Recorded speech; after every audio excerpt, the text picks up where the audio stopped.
Hi, I'm Zach Walker. This is the DIU-ex podcast. It's a great honor to have on Sean Singleton. Thanks for joining us today. It's my pleasure, Zach, and thank you so much for your time. So you're unique. You're a DIUx. You were in from 2016 to 2018 as an HQE, highly qualified expert. And that's where I'd like to start. If you could talk a bit more just about your background and how you came into DIU as a highly qualified expert. Got it. Yeah, so actually be able to qualify for that was a culmination of roughly about 25 years of experiences. So I'm a former Air Force officer. I did weapons system acquisitions on the F-22 program, which we'll hopefully revisit in the course of our conversation here. Then I transitioned over to the Air Force Office of Special Investigations, and I did a variety of different things clustered around the National Capital Region and around the world. Yet when I was doing that on active duty, I realized the people that wore the uniform oftentimes weren't the people that were making the decisions that really impacted the men and women in uniform. So I separated from active duty, stayed in the reserves, and I became what I'd like to call a Parkway Patriot versus a Beltway Bandit. And I did some systems integration work for about 6 years where I covered the Department of State, the intelligence community, law enforcement, and various entities within the Air Force of actually trying to help the federal government become a lot more efficient, which is a theme that I think you'll hear during the course of our conversation. While I was doing some work at Department of State, I was working with an impressive individual who had gone and gotten her MBA, and she had such a sheen and polish in the way that she was able to engage with customers. And as a result of those interactions with her, she encouraged me to go back and get an MBA. Thought I was going to go into public sector consulting, yet when I went to business school, all of the people that I surrounded myself with were all recruiting for investment banking, sales and trading, private equity, and venture capital. So I ended up doing that for a few years, got some experiences of understanding what it's like to be in the financial markets, because if you're a career Air Force officer, you really don't get that kind of exposure. And so I went into finance for those few years. And then when I met my now wife, I ended up transitioning out here to Silicon Valley. And Silicon Valley is a really interesting thing. I mean, you can read the books all day long. You can actually watch movies. You can watch The Social Network, whatever. It's really not real until you're actually here. The amount of, I guess, sort of aspirational ideas that permeate the ecosystem out here, you really don't appreciate it until you actually talk with someone who's probably failed multiple times, but it's on that last time that they've actually achieved success. And they might be a millionaire, if not a billionaire, based off of that. So came out to the Valley, did a number of things with fledgling companies looking to actually work with the federal government. And this was well before DIU came into existence. So when Secretary Carter created the organization and Raj was brought on board, he brought a cadre of us that also had investment banking, consulting, and financial markets experience to sort of round out the team. So that's how I ended up in that role as the business development and engagement person. Among fellow Parkway Patriots, or maybe we can coin a new phrase, 101 Wonders. Yes. Okay. Yes, 101 Wonders. That's a nice compliment. Yeah. So you came in to do, again, engagement, business development and engagement. Just why is that important? What is it like in Silicon Valley for the Department of Defense? Why is it that we need something like that? Wouldn't everyone just want to work with the DoD? We have $1 trillion budget almost, right? So it's an excellent question. And so it's interesting, right? Because if you look at the origins of Silicon Valley, it goes back to two major things. It was either the nuclear program or the space program, right? And roughly around the late 80s, the Department of Defense and the public sector dropped mic and left the area. Well, they left this big, huge treasure trove of intellectual property that was picked up by folks like Steve Jobs, Reed Hastings, a whole host of other different people that sort of picked up these toys and made multi-billion-dollar, now multi-trillion-dollar corporations in some instances. And Secretary Carter was the first person to come out in his role and in his capacity in over a generation. And he says, we need to actually have DoD better ingratiated or re-ingratiated with Silicon Valley. And the reason why is because the best in class technologies are no longer being driven by the Department of Defense or the public sector. And so in the role of business development and engagement, we quickly realized that there were 5 major constituencies that we were serving. The first one were the folks in the Pentagon, and also that wore the uniform that really generated the priority problems that, would hopefully get passed across the transom for us to execute against. The second community were the folks on Capitol Hill, or, from a VC perspective, your limited partners, the people that authorize and appropriate the dollars, that give you the runway that you need in order to execute. And probably the biggest force multiplier of them all was community number 3 and 4, which are the venture capitalists and subsequently their portfolio companies, because the VCs see so many deals and so many opportunities that they just blow the government out of the water when you actually look at the work that's being done in labs versus the work that's being done commercially. In fact, I'll just give you a quick example. We brought then three-star General Alan Lynn out to the Valley and took him over to Andreessen Horowitz, where we had in the room Ben Horowitz. And the topic came to how many deals does Andreessen see on an annualized basis? And we asked that question to Ben, and he said, roughly about 3,500. And then we asked a subsequent question, well, how many of those deals do you invest in of that 3,500? And he thought a while and he said roughly about 30. So quickly, it sort of dawned on us that if you are an Andreessen Horowitz portfolio company and you're one of those 30, chances are the tech works. They've already kicked the technological tires on it. You just need to figure out a way of bolting it on to a business process within the DoD. So that's, again, communities 3 and 4, the VCs and the portfolio companies. And last and definitely not least are the systems integrators, again, the Parkway Patriots. Because oftentimes these small portfolio companies aren't going to have the resources to get facility clearances and all the other different things that you would need in order to execute against a government contract.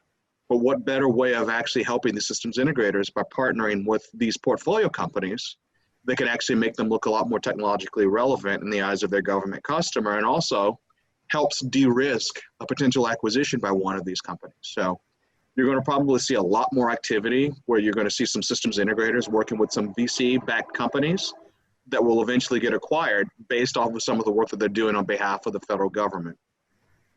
Systems integrators certainly get a bad rap, and I think we both spent a little bit of time in them. Something that I certainly didn't realize until I got involved in DIU was that we make them operate the way that they do, right? Everyone that I spoke with at a systems integrator doesn't say, well, I woke up this morning and I was really hoping maybe we could do a huge cost overrun and then just delay this by 2 more years, right? I don't think that's, maybe some do, but certainly the ones I talk to don't seem to take that approach. And could you share a bit about at least your experience in a systems integrator? And maybe this is a good time to talk a bit about F-22. Just why is it so hard and why is it so important for an organization like DIU to be able to help move the ball forward for these organizations? Perfect. So when you look at it, corporations take on the behaviors of their customers, right? So to your point, if a systems integrator is incentivized by the federal government to do low margin work, and you're not going to be rewarded for the research and development that you do in a measurable way, you're not going to do a lot of research and development, right? Case in point, Amazon last year, I think, did about $35 billion worth of R&D. That R&D budget is larger than the market cap of just basically every systems integrator out there, except for maybe 4 or 5 of them, right? So just the amount that Amazon spends in research and development alone exceeds the market value of many of the companies that do exclusive business with the federal government, right? So just to put that in context. With that being said, a lot of the systems integrators see the writing on the wall that they have to operate more efficiently, right? And what Elon and Gwen Shotwell have done with SpaceX has really sort of changed the space market to where Boeing and Lockheed Martin realize that United Launch Alliance needs to operate a lot more efficiently than they have in the past, or they're going to continue to get their lunch eaten by not only SpaceX, but also Blue Origin down the road. So what DIU can actually really sort of help this process is to go ahead and get priority problems from a DoD customer and bring them to these fledgling startups. And if they feel that they're going to get in over their skis, broker a relationship between them and a willing participant at a systems integrator. So you mentioned the F-22 work, and I think that that was a really awesome example because the F-22, not only the System Program Office out of Ohio, yet their partners at Lockheed Martin down in Fort Worth all came to the table wanting to operate more efficiently. They wanted to treat Raptors as if they were flying Teslas, and they wanted to do agile hardware and software development on the Raptor and, multiply the 187 that we had in the fleet. Given that perspective, Ken Merchant, retired 2-star general who ran the F-22 program for Lockheed at the time, took it upon himself to go ahead and try to get VC-backed companies through the Lockheed Martin supply chain with the hope that if he was able to give capability to the Air Force and to the DoD a lot faster, he would not only be viewed as being very nimble, but that would also increase the amount of margin that they would be able to realize off of their maintenance contract, which would actually have an accretive impact on their earnings per share, which makes everybody happy. when you look at an example like that, that was only possible through DIU because we maintain the contractual flexibility to bring people to the table while we're trying to innovate, as opposed to doing what normally is done through a federal acquisitions regulation-based process. So you're right. Systems integrators don't wake up to see how much they can go ahead and turn the screws on the government to get money out of them. Yet at the same time, they need a government that's going to come back to them with incentives that actually reward them for taking risk. If DIU can continue to build on examples like an F-22 or Project Kessel Run or some of the other great success stories we've had, you're going to see those buying behaviors and those selling behaviors change across the board. Sounds like it's a lot more strategic than just doing more and more projects, right? It's a lot more to it than that. It's a tremendous amount more to it. And I would think that, so I would just give you my personal opinion on this. And I'm very biased because obviously it's my opinion. DIU is a lot more like a McKinsey Bain or BCG than it will be like a DARPA or an Army Futures Command or DIUx or anything along those lines. And the reason why I say that is that when we're bringing on priority problems on behalf of the men and women in uniform, that's in essence a business process reengineering activity.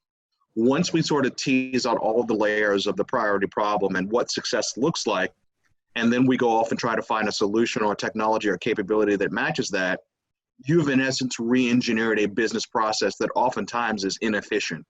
And a lot of times the government customer didn't realize it was inefficient, but by working with us, they say, yes, I really do believe in what you do and I want to give you even more work.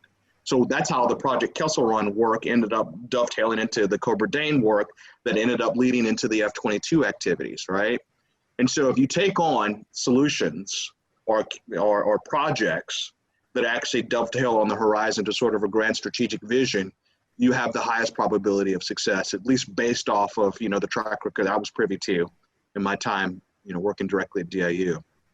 I mean, it's really that consultative sale, right? I mean, that's what it comes down to at the end of the day, which goes back to business development and engagement, the role that you performed.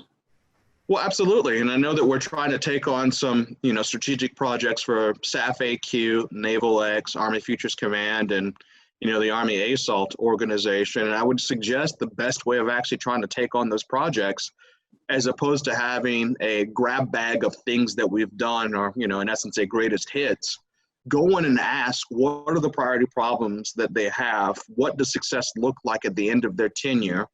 And how can we help them achieve success? And if it happens to be something that we've encountered already that we can take out of our grab bag of tools, awesome. If not, recognize the fact that whatever we curate at the end of that journey with one of those strategic 4 customers is going to make everyone a lot better, and also increase the probability that we'll get increased budgets not only for core DIU, but for Ensign and possibly even INSIC. I'd like to double click a bit more on that because I think that we sometimes bend that into coaching. And we had an initiative a couple of years ago. We thought we need to coach, we need to sit down, we need to be more of an advisor and a trusted ally. And I think that we tend to go down that path without realizing that that's also how you do deals and get things done. And if you could maybe talk to the difference between being a coach, being an ally, but also being a consultative salesman to go get deals done. Oh, absolutely. So the consultative sale invariably takes a lot longer to do, yet it has the higher probability of success, and it also has the greatest potential return.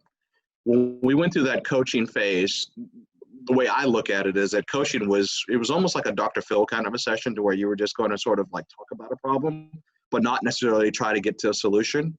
The consultative sale is that, yes, you do all of the exploration and the exploratory problem solving, yet you quickly start to go ahead and marshal the resources to get a potential solution to match that problem. And even if the solution doesn't necessarily work, you've actually learned a lot more about the problem, and you actually have greater learnings as to how you can eventually solve that problem. Getting back to some of the things that we talked a little bit earlier, it was interesting that when we first came out to the Valley, we had zero or no credibility. When I say we, meaning DoD, with venture capitalists. Yet, as a result of us executing through the consultative process and engaging with these portfolio companies, venture capitals like Andreessen, NEA, the largest venture capital firm in the world, Sequoia, Kleiner, a whole host of them hit the I believe button and really wanted to do more work with DIU. And so it was sort of a perpetuating process, a self-perpetuating process. If you get down the rabbit hole of just coaching and you're trying to teach people how to do something without actually having them do it, you're going to lose control of your brand. You're going to engender a lot of animosity because you're going to have some people that are coming to you thinking that you're going to help them solve a problem. And at the end of the day, all you've done is really sort of talk them through what a solution could look like. Best way of actually getting people to learn and to actually be coached is to get them to roll up their sleeves, to actually go ahead and execute on a transaction. And if the transaction goes well, then scale that out to something that a larger swath of the men and women in uniform can use. Because guess what ends up happening is that if I'm a VC-backed portfolio company and I have success working through the DIU prism, I'm going to keep coming back for subsequent solution offerings because it makes sense for my business. And I'll absolutely do that all day long. And I think we've seen that in some situations, and having that product revenue is a huge deal for many of these early stage companies. As you mentioned earlier, Andreessen sees about 3,500 deals a year and then actually participates in about 30. And I think that's an extremely important thing for DoD because certainly early days, DIUx, we call it 1.0, see lots of deals, have lots of conversations, but no money was transferred. And I think that that last piece of, well, they do 30 deals a year. If Andreessen saw 3,500 deals and did 0 a year, they would not be Andreessen Horowitz, at least as we know them. And I really want to get your perspective on DIU doing deals, and not just deals, but deals that matter and what the effects may be. So I'm glad that you finished off with deals that matter, because those 30 deals that Andreessen does out of the 3,500 are deals that do in fact matter, right? So when you look at GitHub, that was just acquired by Microsoft for $8.5 billion. When you look at Lyft, they went public. When you look at Lime, and you look at all of the different deals that Andreessen has done, Facebook, they do deals that matter. You don't have to do a large number of deals to let people know that you're in business. You need to do deals that people care about, right? So when you look at some of the biggest initiatives that are taking place across the Department of Defense right now, Project Kessel Run up at Hanscom, Rogue Squadron that's now been transitioned over to the Defense Digital Service, and the Joint Artificial Intelligence Center, all of those were spawned out of DIU. And all of those came about because of the relationships that we had with folks in the Valley that were able to sort of expand our horizons into what was in the arena of the possible, and also the great partnerships that we were able to facilitate under the auspices of doing something that mattered, right? Those were only 3 engagements here. Those 3 engagements combined with, say, like Rain Cloud, which I don't know if we want to go down that path, or Tanium, were probably the 5 principal efforts that we have done as an organization. And of the, I guess, 200 plus engagements that we've done from a deal standpoint, those top 5 have probably had a 90% impact on what our reputation happens to be to the positive. So I would encourage us to continue to look for those types of engagements that really do resonate with the customers that resonate. You know, again, those 4 entities that I mentioned earlier, the Secretary of the Air Force for Acquisition, Dr. Roper, General Murray at Army Futures Command, Secretary Gertz over at the Navy, or Dr. Jetty in the Army, tying ourselves to the hip with those 4 individuals and helping them realize success will probably have an extremely accretive impact on us as an organization. I'm glad we're talking about how government actually works, right? So I think that's another misnomer. Again, many of us come into DIU with a variety of experience. I know, as you know, I had none of this experience. I just knew how to send electrons over the internet to go do things. So for me, it was tremendously beneficial to learn how government actually works and how deals are actually done. And you mentioned some of these key partners that we could go after. Of course, Secretary Gertz has DIUx, Dr. Roper has AFWERX, and certainly AFWERX with, I don't know what they're up to now, like $46 trillion in cyber money or something. It's really amazing what they've done. Many, many, many small transactions, really bringing in lots of new non-traditionals. Could you perhaps talk about kind of the bigger picture of how this all works together, perhaps what we could learn from these entities and maybe benefit DIU and honestly be a tide that lifts all of these boats, right? We're not in competition. Absolutely. And it actually should be a very complementary thing. I mean, one of the things that bedeviled us when we were doing business development engagement was mapping out the defense innovation ecosystem of all of the various players and what, for lack of a better term, superpowers they possessed. I think if there's any way for DIU to sort of do that kind of creative mapping with those respective organizations and go to each and every one of them in ways that we complement their existing business model to actually help them achieve success, that's probably one way of actually realizing the biggest bang for the buck. Case in point, DIUx, and you talk about SAFAQ, AFWorks, they all can dole out dollars from a small business innovation research grant program. Yet none of those efforts have a transition mechanism in place.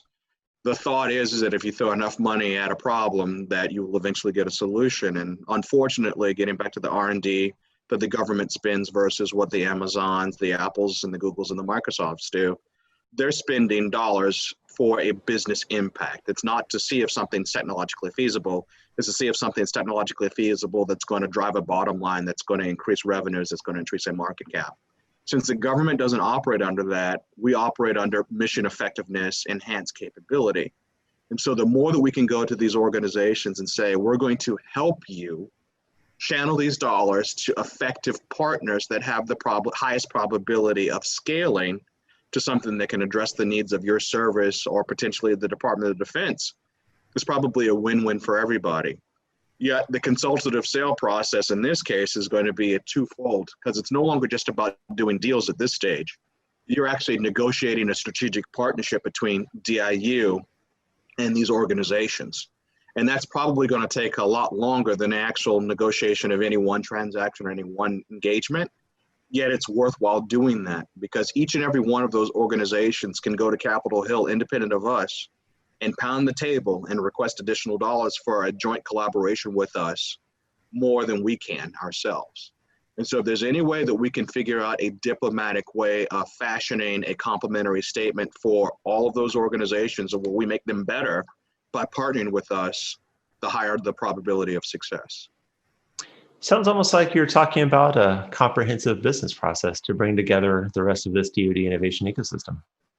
Well, so it's funny you should say that, right? So the thing that we, of all entities, the one that's exclusively focused on engaging the commercial market space and developing commercial solutions, we probably should continue to try to operate as much as we possibly can as a commercially driven entity, right? So always looking at those 5 constituency groups that we talked about earlier, and asking whenever we do a commercial solutions opening or other engagement, what's in it for all 5 of those parties?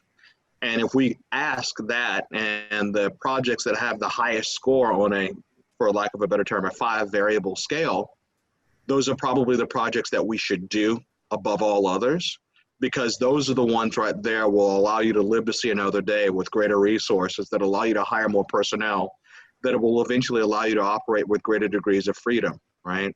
So when Bezos created Amazon, he had an idea of where he thought it was going to go, yet he focused in on selling books.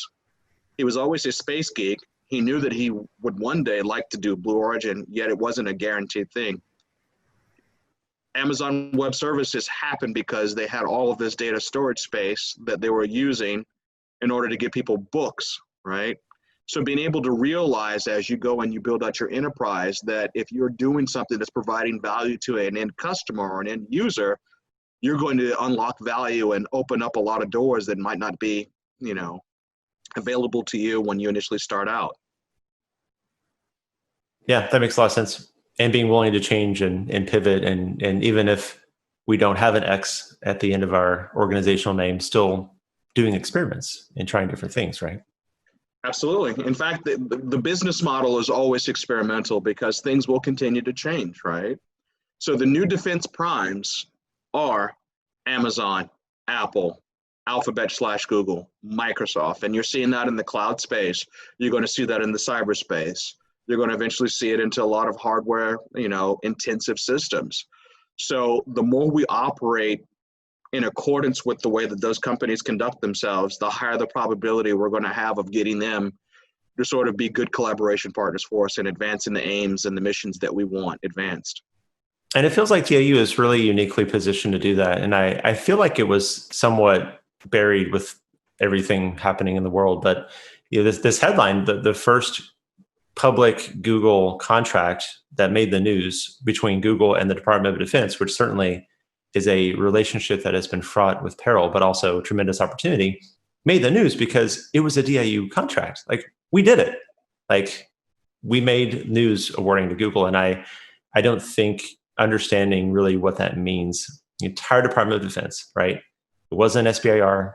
It wasn't a subcontract. It was a DIU contract with Google that brought it back on the radar. I think that's huge. It is really huge, and my hat's off to the team that was doing the predictive maintenance activity. I think you're also involved in that activity as well, from the work that's going on in Central Texas. But doing things like that activity, while it might not necessarily be advanced AI or all of these different advanced science fair type activities, it does have a measurable business mission impact, and it allows you to go ahead and leverage the learnings to do something that, quote unquote, is higher order as time progresses. To be fair, my involvement in that effort was really just to talk about it, which is something that is still fun. But talking about it, right, to say, well, you want the Army of 2028. That's why you put a 4-star in Austin. Let's talk about what we can do in, at that time, 2018, 2019. We're using artificial intelligence 60 miles away at Fort Hood on the Bradleys. Like, that seems pretty 2028. Let's talk about it. And I really think that was a way to change the conversation. And also, again, it was a pretty low dollar contract. It was a pretty low dollar transaction at the time. But to be able to say, well, yeah, we're doing AI for predictive maintenance 60 miles away. And certainly we'd love to work with Army Futures Command, but if they really want to see what 2028 looks like and try to get there, like, we can show them. We'll send them the contract. And I think we did. It's one of those other things that just has a huge impact. Has a huge impact, and I'm glad that you brought that up as far as cost savings, right? And so, even though the contract itself might not necessarily be of a gargantuan dollar amount, it doesn't need to be, right? So, in the conversation you had with Enrique, I think, what did they spend, $1.5 million to actually eclipse functionality that a sizable systems integrator had been promising for almost $800 million. It doesn't necessarily need to have a high dollar threshold associated with it, as long as it's dollar and capital well spent on a specific priority problem that has a fair amount of sponsorship and the willingness to sort of scale it out. If you have those types of things, we will continue to have the sort of outsized impact on the Department of Defense. Sounds like you're saying maybe the way to measure success for DIU is not just X contracts, X dollar. Maybe we move past that. Well, so as my distinguished colleague, Johanna Spangenborg-Jones, and I would talk about, it was to save lives, save dollars, and create economic activity across these United States, would be sort of a tagline that I would say that if we gave greater consideration to that, we would satisfy those 5 constituency groups even better. Certainly a great time to talk about economic activity and the role that DIU could play in this new national security innovation base in these pretty crazy times. Anything else we should think about as an organization with your SGE hat on? I think leveraging the resources that are available to us through some of our other collaboration partners, again, the organizations that we referenced. You have a number of SGEs, specifically a gentleman by the name of Gelman Louie, who's doing some great work on the Defense Innovation Board and the National Security Commission for Artificial Intelligence, reaching out and getting in touch with folks like him, who was the first CEO of InQtel, and picking their brains. He's also a top tier venture capitalist here in Silicon Valley.